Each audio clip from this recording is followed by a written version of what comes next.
আপনাকেই বলছি, আপনি কি অ্যাপোস্ট্রফি ব্যবহার নিয়ে কনফিউজড?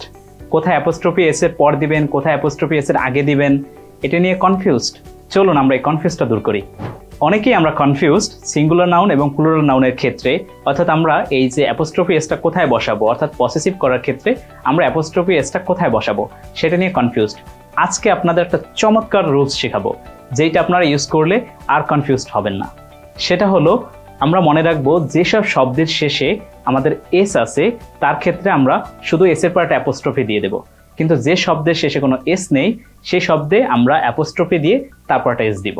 কি বলেছি আমি আবার রিপিট করি, যদি শব্দের শেষে এস থাকে শুধু আমরা এই এস এর পর একটা অ্যাপোস্ট্রফি দেব, এবং শব্দের শেষে যদি এস না থাকে সেক্ষেত্রে আমরা অ্যাপোস্ট্রফি দিয়ে তারপর এস দিব। তো আশা করি বুঝতে পেরেছেন।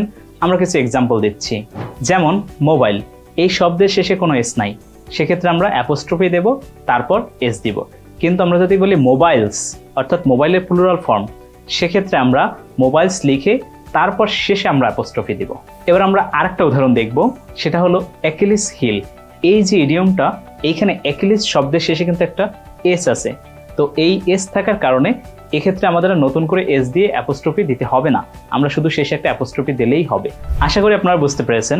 Right now your turn. আপনার কিছু এক্সাম্পল কমেন্ট বক্সে দিন। So thanks for watching hour video. Stay with Mizan's care. Stay happy. Thank you.